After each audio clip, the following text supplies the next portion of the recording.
Hello friends, मी doctor Sarika. तर आजचा आपला टॉपिक आहे ॲक्यूट ब्रेथलेसनेस, म्हणजे अचानकपणे श्वास घ्यायला त्रास होणे. तर हे का होऊ शकतं, याची काय वेगवेगळी कारणे आहेत आणि यावर आपण काय ट्रीटमेंट घेऊ शकतो किंवा काय व्यायाम करू शकतो, हे आज आपण पाहणार आहोत. तर सगळ्यात पहिलं कारण आपण पाहिलं तर अस्थमा, म्हणजे दम्यामध्ये अचानकपणे श्वास घ्यायला त्रास होऊ शकतो.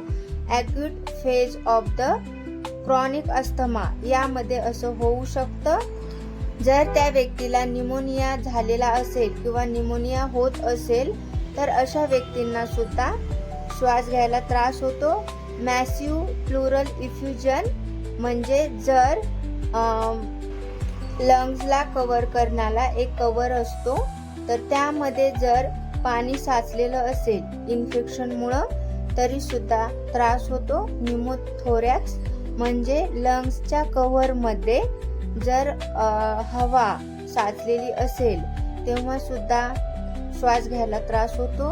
हे लंग्सशी रिलेटेड प्रॉब्लेम झाले. आता आपण कार्डियकशी रिलेटेड प्रॉब्लेम पाहूया. तर ॲक्यूट LVF असेल, म्हणजे जर लेफ्ट व्हेंट्रिक्युलर फेल्युअर असेल तर अशा व्यक्तीमध्ये सुद्धा श्वास घ्यायला खूप त्रास होतो. म्हणजे जर फेल्युअर कधी होऊ शकतं, जर त्यामध्ये ब्लड सप्लाय कमी होतो आणि ब्लॉकेज असतात, अशा वेळी सुद्धा श्वास घ्यायला त्रास होतो.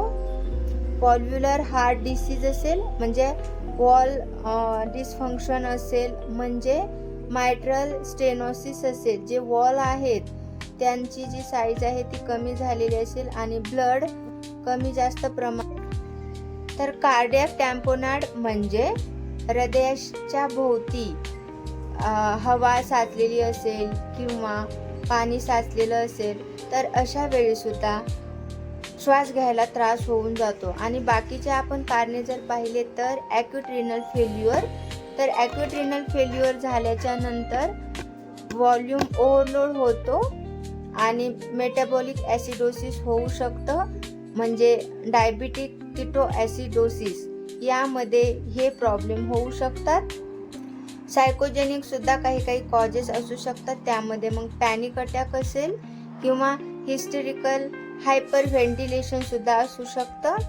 तर अशा पेशंटनी जर दमा जास्त प्रमाणामध्ये असेल त्या व्यक्तीला, तर अशा पेशंटनी काय करायला हवं, म्हणजे ॲक्यूट ब्रेथलेसनेस असेल तर त्या व्यक्तींनी काय करायला हवं, तर अशा व्यक्तींनी काही नियम फॉलो केले पाहिजे. तर सगळ्यात पहिलं म्हटलं तर काय अवॉइड केलं पाहिजे, तर कोल्ड एअर, कोल्ड ड्रिंक्स, फ्रूट्समध्ये बनाना आणि पेरू हे पदार्थ पूर्णपणे अवॉइड केले पाहिजे. चिप्स, कुरकुरे, दही, एअर पोल्युशन असेल तर अशा ठिकाणी जाणं टाळायचं आहे, किंवा जर जायचं असेल तर ते मास्क वापरू शकता. टोबॅको अवॉइड करायचे आहे, स्मोकिंग अवॉइड करायचं आहे, किंवा ते हुक्का अवॉइड करायचं आहे. आणि घ्यायचं काय आहे तर जिंजर टी ते व्यक्ती घेऊ शकतात, बऱ्यापैकी त्रास कमी होतो. व्यायामामध्ये पाहिलं तर ती व्यक्ती प्राणायाम करू शकते, किंवा श्वासाचे व्यायाम केल्यानंतर लंग्सला बराच फरक पडतो आणि श्वास घ्यायचा जो त्रास आहे तो कमी होऊन जातो.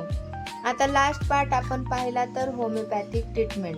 तर होमिओपॅथिक ट्रीटमेंटमध्ये खूप साऱ्या मेडिसिन्स आहेत, पण मी काही ठराविक मेडिसिन तुम्हाला सांगणार आहे. तर सगळ्यात पहिलं मेडिसिन आपण पाहिलं तर ग्राइंडेलिया रोबस्टा मदर टिंचर आहे. तर हे ओल्ड पीपलमध्ये, म्हणजे म्हाताऱ्या माणसामध्ये जर दमा असेल आणि त्या दम्यामध्ये खूप सारा खोकला असेल तर अशा व्यक्तीला आपण ग्राइंडेलिया मदर टिंचर देऊ शकतो. सकाळी 20 थेंब, दुपारी 20 थेंब आणि संध्याकाळी 20 थेंब देऊ शकतो. म्हणजे काही म्हाताऱ्या माणसामध्ये रात्रीच्या वेळी दमा हा खूप प्रमाणामध्ये होऊ शकतो, तर अशा व्यक्तींना आपण ग्राइंडेलिया देऊ शकतो. दुसरं मेडिसिन आपण पाहिलं तर ब्लाटा ओरिएंटालिस 1 पोटेन्सीमध्ये आपल्याला पेशंटला द्यायचं आहे. 2 थेंब सकाळी द्यायचे आहेत. 6 ते 7 महिने आपण हे मेडिसिन पेशंटला दिलं तर 100% खूप चांगला रिझल्ट पेशंटला येऊन जातो. तर असेच वेगवेगळे व्हिडिओ वेगवेगळ्या आजारांवरील होमिओपॅथिक ट्रीटमेंट तुम्हाला पाहायची असेल तर नक्कीच माझ्या चॅनलला सबस्क्राईब करा, म्हणजे माझे सगळे नोटिफिकेशन तुम्हाला मिळून जातील. लाईक करायला विसरू नका आणि लास्ट म्हटलं तर बेल आयकॉन दाबायला विसरू नका. Thank you so much.